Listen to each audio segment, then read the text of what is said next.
대한민국은 대통령이 탄핵을 당하는 헌정 역사상 처음 있는 일을 겪고 이제 갑자기 불어닥친 대통령 선거를 준비하는 과정 속에 있기 때문에 정말 어렵습니다. 우리나라만 그런 것이 아니라 미국도 새로운 대통령이 뽑혀졌는데 미국의 여론이 정말 여러 가지인 것 같습니다.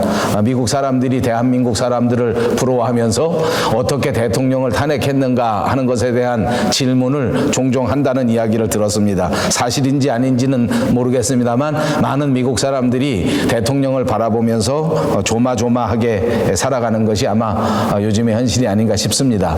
우리가 사는 캐나다 BC주는 이제 5월 달에 우리를 다스리는 정치 지도자들을 새롭게 뽑는 또 선거가 예정되어져 있습니다. 지도자를 잘 뽑아서 그 지도자를 돕고 함께 나라를 이끌어가는 것, 그것은 우리 삶에서 피할 수 없는 아주 중요한 일이 아닌가 싶습니다. 좋은 지도자를 만나서 평안한 가운데 우리의 삶의 질을 높여가고 또 우리의 삶이 보람된 삶이 되기를 바라는 것은 우리들 모두의 바람이 아닌가 싶습니다. 하루빨리 우리를 둘러싼 모든 정치 환경들이 안정되고 모든 사람들이 즐거워하고 행복한 삶을 살아갈 수 있기만을 바라는 마음입니다. 교회 안에도 교회를 이끌어가는 지도자가 필요합니다. 그래서 교회도 직분자를 세우고 지도자를 세우는데 교회 안에서도 이렇게 지도자를 세우고 뽑고 선택하는 일은 쉬운 일이 아닙니다. 아무리 열심히 고르고 아무리 많이 기도하고 그렇게 해서 지도자를 뽑았지만 그러나 결과적으로 놓고 보면 아쉬운 점이 많기도 하고 또 아쉬운 정도가 아니라 진짜 아닐 경우도 종종 생겨집니다. 사람을 뽑아 놓았는데 그 지도자 때문에 교회가 성장하고 발전하는 것이 아니라 오히려 교회가 크게 침체하게 되고 교회 안에 흉흉한 이런 나쁜 일들이 자꾸 생겨지는 이런 일들이 많이 생겨질 수 있다, 그런 말입니다. 그렇기 때문에 우리는 직분자를 세울 때 다른 어떤 일보다 더 열심히 그리고 더 잘 조심해서 그렇게 감당해야 되는 것이 아닌가 싶습니다. 우리가 꼭 조심하고 명심해야 될 일이 있는데 교회 안에 지도자를 뽑을 때 세상적인 기준으로 뽑으면 안 된다는 것입니다. 많은 사람들이 착각합니다. 우리가 세상에서 살기 때문에 교회 지도자들도 세상적 가치관에 의해서 똑똑한 사람, 명망 있는 사람, 실력 있는 사람, 힘 있는 사람, 돈 많은 사람, 이런 사람들이 교회 지도자가 되면 교회가 빨리 발전한다 하는 이런 생각들을 가진 사람들이 적지 않게 있는 것 같습니다. 그러나 분명한 것은 교회는 세상적 가치관에 의해서 움직여지는 기관이 아닙니다. 절대로 세상적인 판단으로 세워지는 기관도 아니라고 하는 사실을 기억하시기를 바랍니다. 우리가 아는 대로 성경 안에서 초대교회 때 처음 교회가 생겨졌을 때, 그러니까 예루살렘 교회에서 처음 지도자를 선택할 때 믿음과 성령이 충만한 사람 그리고 칭찬받는 사람을 택하여 지도자를 세워야 한다 하는 것을 우리에게 가르쳐 준 바가 있습니다. 믿음과 성령이 충만한 사람 그리고 칭찬받는 사람. 여러분, 믿음과 성령이 충만하고 그리고 모든 사람들에게 칭찬을 받을 수 있는 사람들은 어떤 사람인가? 저는 오늘 그 사람의 특징 가운데 한 가지로 묶어서 이렇게 말씀드리고 싶습니다. 이렇게 믿음과 성령이 충만하고 교회 안에서 칭찬을 받는 사람은 교회를 위하는 사람이다, 이렇게 정의하고 싶습니다. 물론 이 정의 말고도 다른 정의가 많이 있을 수 있고 또 이 정의도 여러분들이 오해 없이 잘 들어야만 하는 조심스러운 내용이기는 합니다. 그러나 교회를 위하는 사람, 교회를 사랑하는 사람, 교회를 위하여 희생하는 사람, 날마다 교회에 관심을 가지고 있는 사람, 날마다 교회에 집중할 수 있는 사람, 그리고 교회를 돌보는 사람, 이런 사람이 중요하다 하는 것입니다. 교회의 지도자가 되기 위해서 꼭 이런 사람이 선택되어져야 하고, 교회 지도자들은 반드시 교회에 집중하고 교회를 사랑하고 교회에 관심을 갖고 교회를 돌볼 수 있는 사람이 되어야 합니다. 사랑하는 저와 여러분 모두가 우리에게 주신 밴쿠버 영성교회를 위하여 많은 관심을 갖고 많은 사랑을 갖고 그리고 날마다 교회를 돌볼 수 있는 참다운 교회 일꾼들이 다 되시기를 주님의 이름으로 축복합니다. 교회 일에 무심하면 문제가 되기 때문입니다. 그렇습니다. 우리가 한 가정 안에서도 좋은 아버지, 좋은 아빠가 된다고 하는 것은 날마다 그 가정을 관심을 갖고 사랑하고 가정 일에 이 구석구석 모든 일들을 책임감 있게 있게 감당하는 사람이어야 한다는 말입니다. 결혼했는데 자기 처자식에 너무 무심한 남편, 이것이 우리 옛날 역사상 우리 아버지, 우리 할아버지들이 그렇게 살지 않았습니까? 그건 바람직한 가정의 지도자가 될 수 없다는 것입니다. 해가 가면 갈수록, 세월이 가면 갈수록 모든 가족 구성원들이 가족을 돌볼 수 있는 사람이 되어야 그 가정이 발전하게 되고 그 가정이 행복하게 되고 그 가정을 통하여 하나님이 영광을 받으실 수 있다는 것입니다. 그러니까 교회 지도자들도 꼭 명심하셔야 할 것은 교회를 돌보는 사람이어야 한다. 교회 일에 무관심하고 교회 일에 아무 상관이 없는 사람이 교회 직분을 받게 되면 이건 큰 문제를 야기할 수 있고 심지어는 교회를 어렵게 만들 수도 있다고 하는 것을 꼭 마음에 기억해야 할 것입니다. 날마다 교회에 관심을 가져야 합니다. 교회에 일어나는 모든 일들을 내 책임하에 가질 수 있는 사람이어야 합니다. 언제나 사랑하는 교우들을 가슴에 안고 가슴에 품고 그들을 위해서 관심을 표현하고 그들을 위해서 기도할 수 있는 사람들이 교회의 참다운 지도자가 된다는 사실을 분명히 기억하시기를 바랍니다. 미국의 캘리포니아에 있는 유명한 어느 대학교에서 연구를 했는데 리더와 그렇지 않은 사람, 그러니까 어느 지도자들과 그리고 보통 사람들을 조사했는데 그 피 속에 있는 어느 성분을 조사했는데 아주 특별한 성분에 있어서 분명히 다른 차이를 보인다고 합니다. 제가 다 기억하지 못하고 중요한 일이 아니니까 그만큼 하겠습니다. 혈액 속에 어느 성분이 있기를 지도자에게는 특별한 성분이 있고 그렇지 않은 보통 사람들에게는 그 성분이 아주 약하게 보이더라. 그래서 지도자는 타고나는 것이다. 이런 조사를 했다는 것입니다. 사람들에게만 조사를 한 게 아니고 원숭이의 피를 뽑아서도 원숭이에게서도 임상조사를 했는데 이 원숭이에게서도 사람하고 비슷한 결과가 나왔다는 겁니다. 말하자면 원숭이 모임의 지도자가 되는 원숭이 피 속에는 이 성분이 유난히 많이 나오게 되고 또 그렇지 않은 보통 원숭이 속에서는 그 피 속에 그 성분이 그렇게 많지 않다. 심지어는 2배 정도 차이가 나는 것이 보여졌다 하는 것입니다. 자, 이 조사의 결과를 놓고 보니까 리더는 반드시 타고나는 것이다. 처음서부터 그 혈액 성분 속에 지도자가 되는 성분을 가지고 있다. 이렇게 이해할 수 있는 일입니다. 그리고 언뜻 생각하면 그런 것 같습니다. 여러분은 어떻게 생각하십니까? 저는 살아오면서 목회하면서 보니까 피 속에 처음서부터 교회의 지도자가 되는 그런 성분을 가지고 태어나는 사람들이 있다 하는데 동의합니다. 제가 살아보니까 또 목회해보니까 처음서부터 교회 지도자가 될 수 있는 사람들은 어려서부터 티가 나더라고요. 어려서 우리 주일학교에 보면 교회에서 큰일 할 수 있는 아이들이 어려서부터 보여요. 소리를 크게 지르는 아이들은 대부분 이 다음에 커서 교회를 위해서 큰일 할 것 같습니다. 목소리가 크니까. 또 우리 교회 아이들을 보면 아주 어린 나이인데 자기도 감당하지 못할 나이에 벌써 남들을 돕고 남을 케어해주고 이런 아이들이 있습니다. 아마 한눈에 봐도 이 다음에 교회를 위해서 아주 중요한 역할을 하지 않겠나 하는 것이 보이지 않습니까? 저는 그래서 이 지도자는 타고나는 것이 아닌가 이런 생각을 하게 됩니다. 그런데 여러분, 이 조사의 결과가 여기서만 끝난 게 아닙니다. 원숭이 피를 뽑아서 조사할 때 그러면 아무 성분이 그렇게 많지 않았는데 우리가 조사한 대로 리더십이 가지고 있는 특수한 성분이 2배 이상 있지 않았는데 이런저런 사정 때문에 그 원숭이 한 무리를 리드하게 된 리더가 있었답니다. 그러니까 갑자기 리더가 죽었다든지 갑자기 리더가 사고가 났다든지 하니까 대신 그 리더의 직분을 감당하게 되었는데 깜짝 놀랄 일은 그렇게 대신 그 리더의 직분을 감당하게 된 원숭이의 피 속에서 이 특별한 성분이 계속해서 늘어나고 있다는 것입니다. 그래서 1달 지나고 2달 지나고 6개월 지나니까 이 아무것도 없었던 그냥 평범했던 원숭이의 피 속에 그 리더의 성분이 나왔다 하는 조사입니다. 저는 이 대목을 놓고 볼 때에도 정말 큰 은혜를 받습니다. 저나 또는 여러분들 가운데 많은 직분자들이 하나님 앞에 특별한 성분을 가져서 어려서부터 하나님의 일을 감당할 수 있는 좋은 성격을 갖고 좋은 자질을 갖고 그랬기 때문에 오늘날 드디어 우리 교회에서 선택을 받고 집사가 되고 권사가 되고 장로가 되고 하나님 앞에 큰 일을 감당할 수 있는 일꾼이 되신 것입니다. 여러분 속에 이렇게 아름다운 자질을 주시고 이렇게 좋은 은사를 주신 하나님을 찬양하시고 이제 여러분의 은사를 동원해서 하나님 앞에 충성된 일꾼이 꼭 되시기를 바랍니다.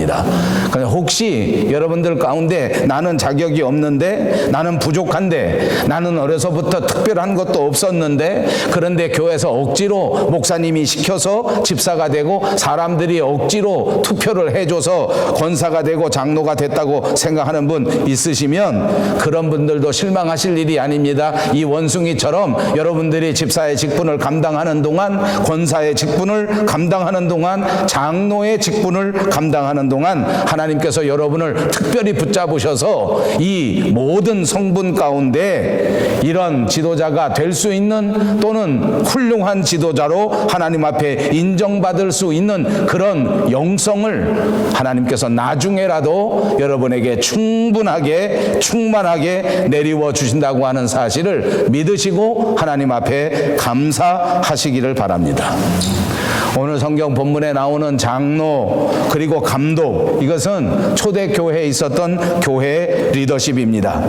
이런 직무를 오늘 성경에서 보니까 바른 교훈으로 권면하고 거슬러 말하는 자들을 책망하게 하려 합니다. 이렇게 장로를 세우고 이렇게 감독을 세우는 목적이 무엇인고 하니 이 사람들의 직무가 바른 교훈으로 권면하고 거슬러 말하는 자들은 책망할 수 있어야 한다. 그 사람들을 책망하게 하기 위해서 장로를 세우고 감독을 세우는 것이다.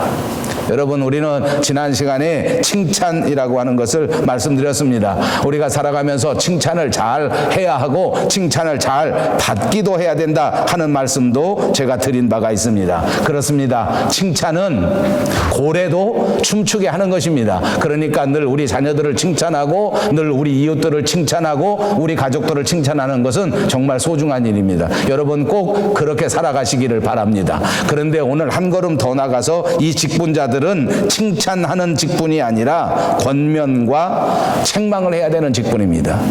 여러분, 권면하고 책망하는 것이 어렵겠습니까? 칭찬하는 것이 어렵겠습니까? 제가 보니까 권면하고 책망하는 것이 훨씬 어렵습니다. 권면하고 책망하는 일은 보통 리더가 아니고는 할 수 있는 일이 아닙니다. 여러분 착각하지 마십시오. 뒤에서 뒷담화를 하는 것은 책망하는 것이 아닙니다. 그 사람 앞에서 아무 말도 하지 못하고 돌아서서 수군거리고 돌아서서 남의 욕을 하고 돌아서서 남의 잘못을 지적하는 것, 그것을 우리나라 말로는 뒷담화라고 하는데 그 말 얼마나 잘 만드는 건지 몰라요. 그 뒷담화는 권면이나 책망하고는 다른 것입니다. 뒷담화는 남을 깎아내리고 뒷담화는 남에게 그냥 내 스트레스를 해소하는 그런 것이라고 하면, 여기 말하는 권면과 책망은 어찌하든지 바른 길로 가게 만들어야 하는, 잘못된 길에서 돌이켜 올바른 길로 가게 해야 하는 그런 책임을 가지고 있는 일이기 때문에 이거 굉장히 어려운 일입니다. 여러분, 뒷담화는 아무나 할 수 있는 일이지만 권면이나 책망은 결코 아무나 할 수 있는 일이 아닙니다. 여러분, 권면하려면 무엇이 있어야 할까요? 만약 책망하려고 한다고 하면 과연 무엇이 있어야 할까요? 우리가 집안에서 아이들을 기릅니다. 아이들을 가리킵니다. 옛날에는 우리 부모에게는 보이지 않는 권위가 있었습니다. 그래서 부모가 뭐라고 말하면 자녀들이 거의 대드는 일이 없었습니다. 그저 부모의 말을 듣고 그 부모의 말을 순종하는 것이 보통 일이었습니다. 요즘은 아이들이 부모의 말을 잘 듣지 않습니다. 여러 가지 이유가 있습니다. 요즘 애들은 못돼서 그런다, 요즘 애들은 잘못돼서 그런다, 뭐 그럴 수 있을지 모르겠지만 그러지는 않을 것입니다. 그럼 왜 요즘 아이들이 부모가 말하는 것을 옛날보다 잘 안 들을까요? 옛날 부모보다 요즘 부모가 권위가 없기 때문입니다. 옛날 부모보다 요즘 부모는 생활에 모범을 보이지 않습니다. 우리 어머니, 우리 할머니, 우리 조상들은 생활에 모범을 보였습니다. 생활을 위하여 자기를 희생할 줄 알았고 자기 가족을 위하여 눈물 흘려 기도할 줄 알았습니다. 요즘 젊은 부모들은 정말 한심하기 짝이 없습니다. 자식을 낳은 부모도 자기 자신을 자식보다 앞서 생각합니다. 자기 자신의 입장을 모든 가족들의 구성원들보다 훨씬 더 앞서서 생각하고 있습니다. 어찌 보면 현대사회에 맞는 생각인지는 모르지만 그러는 가운데 모든 권위를 잃어버렸습니다. 생활의 모범을 보이지 못합니다. 희생하는 책임감이 없습니다. 아무 권위가 없습니다. 심지어는 기도하는 모범을 보여준 적이 없습니다. 그러니까 그런 모습으로 아무리 책망해도 아무리 권면해도 자식들이 듣지 않는 것입니다. 여러분, 생활의 모범이 되지 않으면 책망할 수 없습니다. 생활이 영적으로 권위가 있지 아니하면 권면해도 듣지 않는단 말입니다. 그러므로 사랑하는 여러분, 하나님 앞에 부름받은 저와 여러분, 하나님의 교회를 섬겨가야 되는 일꾼이 되신 저와 여러분 모두가 이런 영적 권위를 가져야 하고 이런 신앙적 모범을 보여야 할 줄로 믿습니다. 오늘 예배하는 여러분 모두가 이렇게 영적인 권위가 생겨지고 이렇게 신앙적인 모범을 보일 수 있는 모든 성도님들이 꼭 되시기를 주님의 이름으로 축복합니다. 그렇습니다. 이렇게 오늘 본문에 나오는 이런 직분자들이 장로가 되고 또 이렇게 감독이 되어 모든 교인들에게 권면하고 이 사람들이 잘못했을 때 책망할 수 있어야 하는 사람이 되려고 하면 그러면 우리가 모범이 돼야 되겠다. 그러면 우리가 영적으로 권위를 가져야 하겠다. 그럴 때 어떻게 해야 되겠습니까? 가장 중요한 것이 바로 절제의 훈련입니다. 오늘날 시대의 신앙에서 가장 중요한 것을 꼽으라면 저는 망설임 없이 이 절제를 뽑고 싶습니다. 절제. 여러분, 절제가 무엇입니까? 자기를 다스리는 것입니다. 자기를 컨트롤하는 것입니다. 그래서 영어 성경에서는 절제를 셀프 컨트롤이라고 하였습니다. 우리 스스로를 통제하는 일입니다. 나 스스로를 관리하는 일입니다. 이 절제가 꼭 필요합니다. 여러분, 현대인들에게 이 절제를 하지 못하는 것이 얼마나 많은 것입니까? 쉽게 생각하면 우리는 먹는 것을 절제할 줄 모르고 이렇게 되어버렸습니다. 많이 먹어서 탈입니다. 불과 30년, 40년, 50년 전에는 먹지 못해서 영양의 불균형이 생기고 먹지 못해서 많은 사람들이 질병 가운데 빠졌는데 오늘날에는 너무 먹어서 탈입니다. 먹지 말아야 하는데, 고만 먹어야 하는데, 적절히 먹어야 하는데 이걸 못하는 거예요. 왜 내가 이렇게 가슴이 찔려. 그만 먹어도 되는데 자꾸 먹어. 저도 그만 먹어도 되는데 자꾸 먹어요. 그러니까 날이면 날마다 배가 나와요. 배만 나오는 건 그래도 괜찮은데 온갖 질병의 원인이 과식입니다. 컨트롤하지 못하기 때문에 그래요. 여러분, 먹는 것만 그런 것이 아닙니다. 우리 돈, 물질, 아마 현대를 살아가는 우리 모든 사람들 가운데 나는 이만하면 됐다, 나는 재정적으로 이만하면 축복받았다 라고 생각하는 사람 찾아보기 정말 어렵습니다. 모두가 다 돈이 모자릅니다. 모두가 다 돈이 더 있었으면 좋겠다고 생각합니다. 그러나 이것도 똑같습니다. 여러분, 과거를 생각해보고 지난날을 생각해보면 이만하면 된 것입니다. 역사상, 인류 역사상 이만한 재정 형편으로 이만큼 물질을 다스리면서 살아본 그런 적이 없었습니다. 가장 풍요로운 시대를 저와 여러분이 살고 있는 것입니다. 다만 절제하지 못하는 것이 문제입니다. 끝없이 갖고자 하는 것입니다. 더 큰 집, 더 큰 자동차, 더 편리한 생활, 이렇게 생각하는 동안 우리의 영적인 모든 삶은 다 망가져 버리는 것입니다. 모두가 다 병들어 버리는 것입니다. 더 높이 올라가려고 생각하는 순간에 우리의 영적 생활은 뒤틀어지기 시작하는 것입니다. 여러분 명심하십시오. 절제는 성령의 9가지 열매 가운데 마지막 열매입니다. 그러므로 이 절제는 성령의 열매이므로 성령의 도우심이 없이는 맺어지지 않는다는 사실을 기억하시기를 바랍니다. 자기 스스로 아무리 산에 올라가서 무릎 꿇고 걷기 훈련을 한다고 할지라도 절제의 열매가 맺혀지지 않습니다. 왜 절제가 되지 않습니까? 성령의 도우심이 없기 때문입니다. 성령의 도우심을 간구하십시오. 성령의 도우심을 원하십시오. 그 성령의 도우심을 통하여 우리는 자신의 욕망을 통제할 수 있게 되고 내 감정도 내 생각도 내 본능도 절제할 수 있게 될 줄로 믿습니다. 우리의 육체를 절제하는 것이야말로 우리에게 가장 필요한 일이라고 하는 것을 꼭 기억하시기를 바랍니다. 이렇게 생각을 절제하고 본능도 절제하고 우리의 삶도 절제하고 성령의 충만함으로 살아가야 우리가 권면할 수 있고 그때서야 우리가 다른 사람을 책망할 수 있는 권위를 얻게 된다는 말입니다. 여러분, 하나님의 교회는 하나님의 집입니다. 그러므로 교회의 직분자라고 하는 것은 이 하나님의 집에서 가장 중요한 역할을 하는 기둥 같은 존재인 것입니다. 여러분, 가장 중요한 것은 기둥이 기둥답게 역할을 다 할 수 있어야 하는 것입니다. 오늘 본문에서 사도 바울은 사랑하는 제자 디도에게 그레데 섬에 있는 교회를 부탁합니다. 그 부탁이라고 하는 것은 한마디로 요약하면 이것입니다. 교회 질서를 잘 세우고 교회에 필요한 일꾼들을 적재적소에 세워야 한다 하는 것을 부탁한 것입니다. 교회를 잘 세워나가려고 하면, 교회가 잘 되려고 하면 기둥 같은 일꾼들이 필요하기 때문입니다. 그래서 사도 바울은 이런 중요한 일꾼들을 잘 세워야 한다고 부탁한 것입니다. 어떤 사람들이 직분자로 세워져야 합당하겠습니까? 어떤 사람이 기둥 같은 일꾼이 되어야 합당하겠는가 하는 것을 생각해 봅니다. 우선 첫째로는 모범되는 사람이 합당하다는 것을 믿습니다. 성도들 앞에 모범이 되어져야 한다 그 말입니다. 기둥은 고다야 집이 튼튼하게 되는 것입니다.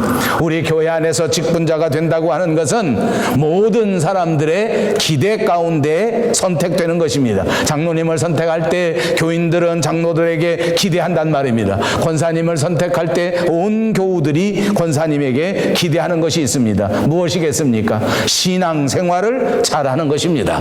장로님은 우선 먼저 신앙생활에 모범이 되어야 합니다. 권사님도 신앙생활에 모범이 되어야 합니다. 여러분, 신앙생활을 잘하는 표지 가운데 결정적인 특징은 먼저 기도하는 것입니다. 공적인 예배에 나와 기도하는 데 앞장서야 합니다. 기도의 본을 보여야 합니다. 골방 속에 기도의 전문가가 되어야 할 줄로 믿습니다. 그래서 남들보다 먼저 기도하고 남들보다 열심히 기도해서 교회 모든 일에 관심을 갖고 교회 일에 충성하고 헌신하고 봉사할 수 있는 일꾼, 그것이 기둥 같은 일꾼입니다. 그러므로 여러분 명심하십시오. 신앙의 모범이 되어야 기둥 같은 일꾼이 된다. 장로님은 반드시 장로님으로서의 본을 보여야 한다는 것입니다. 만약 장로가 실족하면 많은 성도들이 또 따라서 실족하게 됩니다. 교회 직분자들이 잘못하게 되면 또 많은 영혼들이 그 일 때문에 상처를 받게 되고 그 일 때문에 낙심하게 된다는 것을 명심해야 됩니다. 그래서 성경은 우리에게 권면합니다. 아무나 지도자가 되지 말라. 야고보서 3장 1절에 보니까 내 형제들아 너희는 선생된 우리가 더 큰 심판을 받을 줄을 알고 많이 선생이 되지 말라. 이 말은 무엇입니까? 교회의 직분자, 교회 지도자는 그만큼 책임감이 막중하다는 것을 의미하는 것입니다. 여러분, 안타까운 것은 오늘날 교회 지도자들이 책임은 생각하지 않고 의무는 생각하지 않고 무조건 직분자가 되려고 합니다. 자기 책임은 감당할 각오를 하지 않고 무조건 좋은 직분, 높은 직분 받는 것에만 관심을 갖는 현상이 오늘날 우리 교회에서 벌어지는 현상입니다. 교회에서 해야 할 일이 있을 때, 교회에서 중요한 일이 있을 때에 앞장서서 책임지는 자들이 일꾼이요 직분자라고 하는 사실을 기억하시기를 바랍니다. 거룩한 직분을 받은 자들은 하나님의 일꾼으로서 마땅히 하나님이 기뻐하실 수 있는 그런 일꾼이 되어야 하고, 이런 일꾼을 통하여 하나님의 교회가 더 행복하고 더 든든하게 세워져야 한다 그 말입니다. 만약 이런 일을 감당하지 못한다면 그러면 하나님의 교회에서 직분자를 선택할 이유도 없어지는 것입니다.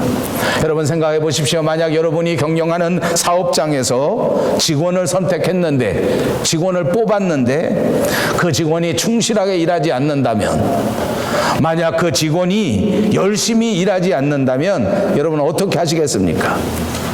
여러분 하나님 앞에 택함을 받고 세움을 받은 직분자로서 마땅히 하나님의 마음을 기쁘시게 하고 마땅히 하나님 앞에서 맡은 책임을 충성되이 감당할 수 있어야 하는 것입니다. 그것을 통하여 다른 모든 성도들에게 본을 보여야 할 줄로 믿습니다. 두 번째로 직분자는 짐을 지는 역할을 감당해야 합니다. 기둥은 무엇입니까? 가장 무거운 것을 떠받들고 있는 존재입니다. 기둥이 약하면 지붕이 무너져 버릴 수밖에 없는 것 아닙니까? 지붕이 내려앉으면 온 집이 다 무너지는 것과 똑같습니다. 그러니까 교회의 직분은 이렇게 지붕을 떠받치고 있는 기둥과도 같이 교회의 중요한 일들을, 무거운 짐들을 다 감당하라고 세우는 것인 줄로 믿습니다. 여러분 명심하십시오. 사람들에게 인정받고 사람들에게 대접받으라고 직분자로 세우는 것이 아닙니다. 어떤 분은 일은 하지 않고 말은 참 잘합니다. 이런 사람들은 교회 직분자로 결코 합당하지 않습니다. 왜냐하면 이런 사람들은 기둥의 역할을 감당할 수 없기 때문입니다.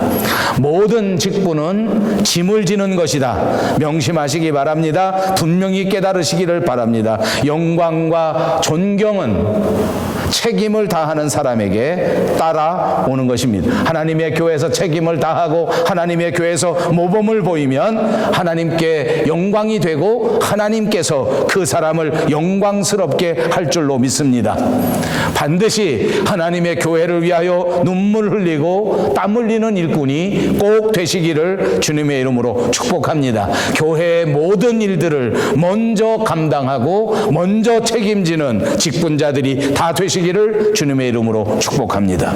그렇습니다. 직분자들은 하나님의 교회를 위하는 자입니다. 직분자들은 하나님의 교회를 위하여 목숨 걸고 지킬 수 있는 자들이 되어야 한다는 것입니다. 여러분 교회에 왔다 갔다 하는 사람의 숫자는 많이 있을지 몰라도 그 교회의 진짜 일꾼은 소수의 사람들입니다. 몇몇 사람들이 감당하는 것입니다. 책임감 있는 사람들이 감당하는 것이란 말입니다. 충성된 헌신자들이 교회를 이끌어가는 것입니다. 그런 충성된 헌신자 몇 사람이 교회의 미래를 좌우하게 된다고 하는 사실을 기억하십시오. 기둥은 언제나 그 집의 운명을 같이 하는 것입니다. 여러분 그 집이 세워져 있는 한 기둥은 그 집에 든든히 자기 위치에서 세워져 있는 것입니다. 우리는 장로님의 직분, 권사님의 직분, 안수 집사님의 직분자들을 선택하였습니다. 그 사람들을 가리켜 항존직이라고 합니다. 항존직이라고 하는 것은 이제 처음 직분을 받게 되면 끝까지 그 직분을 감당해야 된다 그 말입니다. 그러니까 이제 하나님 앞에 세움을 받는 장로님, 권사님, 안수 집사님들은 기둥 같은 일꾼이 돼서 밴쿠버 영송교회와 끝까지 운명을 같이 할 수 있기를 주님의 이름으로 축복합니다. 꼭 기도하셔야 합니다. 어찌하든지 하나님이 세워주신 교회를 위해서 최선을 다하고 헌신하고 끝까지 교회 위해서 내가 중요한 직분을 감당해야 되겠다. 이렇게 하나님 앞에 기도하시라 그 말입니다. 물론 신앙생활하다 보면 멀리 이사 갑니다. 멀리 이사 가게 되면 가까운 교회로 옮겨갈 수도 있습니다. 그러니까 항존직을 받은 사람은 이사 가기를 포기해야 됩니다. 이사 가지 말아야 돼요. 아버지. 이럴 때는 아멘을 할 줄 알아야 되는데. 그러니까 이사가 생각을 하지 말아야 돼. 이사 가도 절대 다른 데 가면 안 돼. 아버지, 바다 건너로 이사 가지 마시고 비슷한 데 이사 가서 절대 떠나지 않을 각오를 해야 돼요. 그게 기둥이요. 왔다 갔다 하는 것은 기둥이 아니에요. 흔들리는 것은 기둥이 아니에요. 나는 하나님께서 기둥 같은 일꾼으로 불러주셨다 하는 사실을 꼭 믿으시고, 기둥 같은 일꾼이 되어 흔들리지 않고 주님이 하여 최선을 다해서 충성하리라 하고 기도하시기를 바랍니다. 그리고 제가 꼭 강조해서 여러분에게 말씀드리고 싶은 것이 있습니다. 그것은 앞장서서 교회 일을 감당하다 보면 두 가지가 있습니다. 하나는 일을 잘해서 칭찬을 받게 됩니다. 또 한 가지는 일을 잘 하지만 비방과 비난을 받을 수가 있습니다. 두 가지를 다 각오해야 합니다. 여러분, 기둥이 든든하게 서 있으면 지나가는 사람이 보면서 그 기둥이 얼마나 멋진지, 얼마나 아름다운지 그 기둥을 보고 칭찬한다 그 말입니다. 그렇습니다. 이렇게 기둥이 매끈하게 멋지게 든든하게 세워져 있으니 이 교회는 참 좋겠다, 이렇게 칭찬을 받습니다. 그래서 많은 기둥 같은 일꾼들이 사람들에게 칭찬을 받는단 말입니다. 칭찬을 받으면 조심하십시오. 우쭐하기 쉽습니다. 칭찬을 받을 때에도 명심하십시오. 교만한 자들은 하나님께서 가장 싫어하십니다. 그 칭찬 속에서도 겸손하게 낮은 자리에서 충성하고 변함없이 하나님을 위하여 직분을 감당하는 여러분들이 꼭 되시기를 바랍니다. 그리고 또 한 가지는 일을 하는 사람에게도 비방이 오고 비난이 올 수 있습니다. 여러분, 배가 앞으로 항진하고 배가 앞으로 나아갈 때 속력을 높이면 높일수록 더 높은 파도가 부딪혀 오게 된다고 하는 사실을 기억하시기 바랍니다. 우리 모두가 아는 일입니다. 천천히 유람하면서 가면 파도도 천천히 배에게 다가옵니다.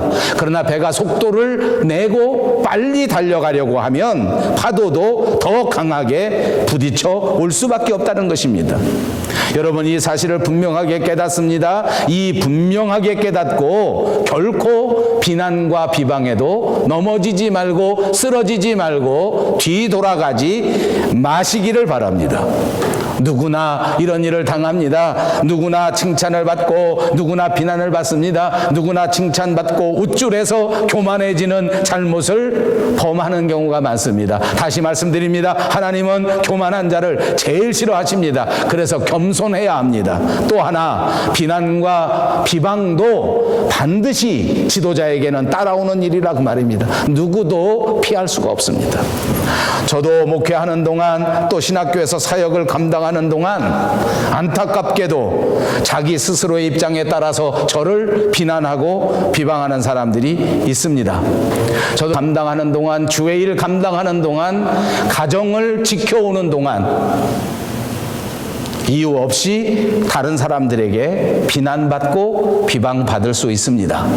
그러나 여러분, 우리를 구속하신 십자가 지신 그분 예수님을 바라보십시오. 그분도 욕을 먹고 그분도 침뱉음을 당하고 그분도 고초를 당하셨습니다. 이 사실을 보시고 위로받으시기를 바랍니다. 저도 이 대목을 생각할 때마다 얼마나 큰 위로가 되는지를 여러분 앞에 고백합니다. 하나님 앞에 선택받은 직분자들은 무엇보다도 앞장서야 합니다. 누구보다도 앞장서서 아멘 하고 나아갈 수 있어야 한단 말입니다. 하나님 앞에 선택받은 직분자들은 무조건 긍정적인 일꾼이 되어야 합니다. 부정적인 생각을 하지 마십시오. 부정적인 불평도 하지 마십시오. 무조건 긍정적으로 생각하시고 긍정적으로 행동하는 일꾼들이 되시기를 주님의 이름으로 축복합니다. 또 명심하셔야 할 것이 있습니다. 정말 훌륭하게 주의 일을 감당하고 정말 아름답게 신앙의 생활을 시작했는데, 그래서 온 교우들이 인정해서 투표해서 만장일치로 집사님이 되게 하고 권사님이 되게 하고 장로님이 되게 했는데, 그런데 되고 난 다음에 변질되는 거예요. 사람이 살아가면서 가장 조심해야 할 것이 있습니다. 처음 사랑을 계속 간직하는 것입니다. 여러분 믿음 생활에서 꼭 잊지 마십시오. 처음 그 은혜를 잊지 마셔야 합니다. 오늘날 우리 삶의 문제가 무엇입니까? 처음 사랑을 잃어버린 것입니다. 가정도 생각해 보십시오. 결혼할 때 요즘에 등 떠밀어서 억지로 결혼한 사람 요즘 보니까 요즘은 거의 없습니다. 저희 시대에도 물론 부모님들이 억지로 결혼시킨 그런 사람들이 아마 저희 시대엔 좀 있었을 것 같아요. 우리 교회 안에는 그런 사람 하나도 없는 것 같아요. 다 자기들이 좋아서 결혼했어요. 다 자기들이 좋아서 부모가 반대하는데도 불구하고 결혼했어요. 그래 놓고 이제 와서 아버지 이게 문제예요. 이게 인간의 문제는 변질이 문제다. 여러분 입으로 한번 해보세요. 인간의 문제는 변질이 문제다. 신앙의 문제도 변질이 문제더라고. 변질이. 하나님 은혜에 감격해서 하나님 앞에 눈물 콧물 흘리고 감사하고. 제가 아까 부끄러운 고백했습니다. 제가 대부분 실수했어요. 대부분 잘못했어요. 그게 솔직한 고백입니다. 한두 가지는 내가 억울한 게 있어요. 그건 예수님 십자가 생각하면 위로가 되더라고요. 제가 이런 침체에 빠졌을 때 극복하는 것이 언제나 처음 사랑을 회복하는 거예요. 처음 은혜 받았을 때를 생각합니다. 차 타고 지나가면서 처음 은혜 받았을 때를 생각합니다. 한국에서 처음 은혜 받았을 때 그 차 진짜 엉망진창 정말 싸구려 차 20년 30년 된 그 중고차 타고 다닐 때 그거 타고 다니면서 신방 다닐 때에도 불평한 적 한 번도 없었어요. 그땐 정말 길에 지나갈 때 제 아내가 저를 놀려서 옆에 지나가는 사람이 보면 당신 미친놈인 줄 알겠다. 놈짜리는 안 했어요. 왜냐하면 찬송을 부르고 다녔어요. 운전할 때마다 찬송 부르고 다녔어요. 어디 가도 찬송이 나왔어요. 그때 생각하면 불평불만할 게 한 개도 없어요. 부부지간에도 명심하십시오. 처음 결혼했을 때를 생각해 보세요. 나는 우리 아내가 이 말 듣고 아멘 하기를 바래. 아멘 하기를 바래. 처음에 제 아내는 제가 좋다고 얼마 쫓아다녔는지 몰라. 우리 장모님이 증인이죠. 아버지. 장모님이 계셔서 내가 더는 못하겠어요. 그때 쫓아다닐 때 생각하면 지금은 아무것도 아니야. 뭐가 섭섭해 섭섭하긴. 자기가 좋아서 왔는데. 아버지. 여러분, 우리 교회 직분자들은 소속한 가정에서도 인정받는 일꾼이어야 합니다. 여러분 꼭 부탁합니다. 좋은 아버지가 되시기를 바랍니다. 여러분 꼭 부탁합니다. 좋은 어머니가 되시기 바랍니다.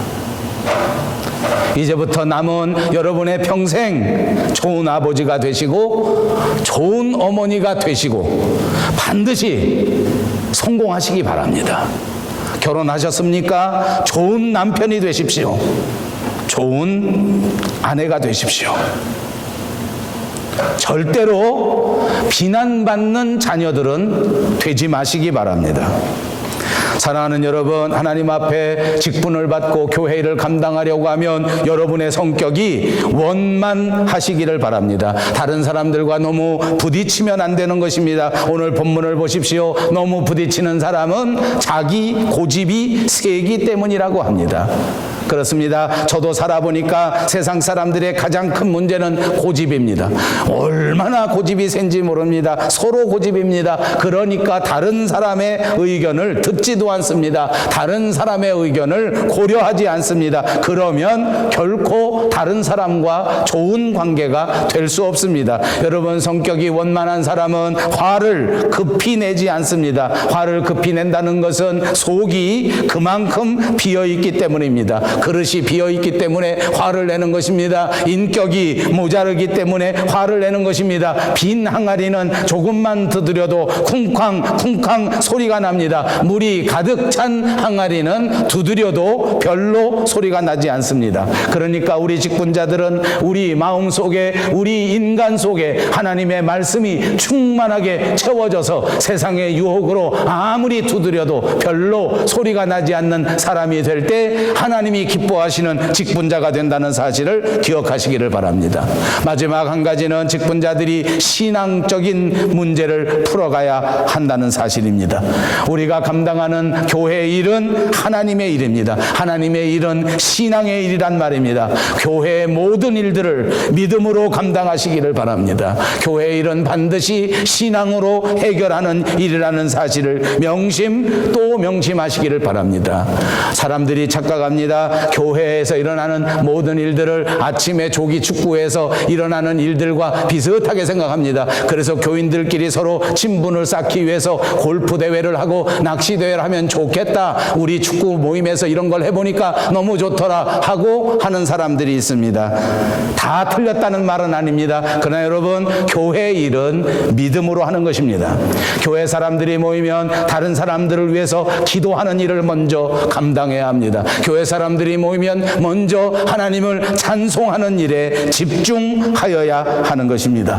좋은 믿음을 가져야 될 줄로 믿습니다. 어려운 일 당하면 믿음이 어떤지를 알 수 있게 되는 것입니다. 환난이 다가왔을 때, 역경이 다가왔을 때 믿음으로 감당할 수 있는 여러분들이 꼭 되시기를 주님의 이름으로 축복합니다. 다윗이 아름다운 믿음을 가진 그 이유가 무엇입니까? 그는 평생에 사울 왕에게 억울하게 쫓겨다녔습니다. 얼마나 억울한지 정말 이해할 수 없는 일입니다. 충성을 다하고 나라를 위해서 최선을 다하고 사울 왕을 위해서 모든 것을 다 해주었는데 정작 왕인 사울이 다윗을 시기하고 질투해서 그를 죽이려고 하는 것입니다. 그를 쫓아다니는 것입니다. 얼마나 억울합니까? 자기는 잘못이 하나도 없습니다. 자기는 죄가 없습니다. 그런데 사울이 미쳐서 나를 쫓아다니는 것 아닙니까? 그러다가 어느 순간에 드디어 내가 사울에게 보복할 수 있는 조로의 찬스가 온 것입니다. 주변에 있는 사람들도 다 부추깁니다. 지금 바로 이때입니다. 당신을 괴롭혔던 이 사울을 단칼에 쳐 죽이십시오. 그러나 여러분, 다윗은 그때 어떻게 했습니까? 나는 하나님의 기름 부음 받은 종을 내 손으로 해치지 않겠다. 여러분, 이것이 신앙의 모습입니다. 이것이 교회의 일을 감당하는 직분자들의 모습입니다. 이 세상 그 어떤 기준보다도 믿음의 기준으로 살아가는 것입니다. 신앙의 기준으로 주의 일을 하는 것입니다. 여러분 기억하십시오. 이렇게 하나님 앞에 믿음으로 하나님의 영역을 하나님께서 하시도록 내어 맡겼던 다윗, 그는 하나님의 장중에 붙들렸습니다. 결국 사울은 하나님께서 전쟁터로 내보내시고 거기에서 죽을 수밖에 없도록 만드셨습니다. 마침내 다윗을 높이 들어 이스라엘의 위대한 왕으로 만드셨단 말입니다. 여러분 교회 일할 때 이런 믿음을 가지시기 바랍니다. 여러분 세상 살아갈 때에 이런 자세를 가지시기를 바랍니다. 하나님이 여러분의 인생을 주관하십니다. 하나님이 여러분의 인생을 붙잡으실 것입니다. 하나님이 반드시 여러분의 충성을 기억하시고 여러분에게 상 주시는 이심을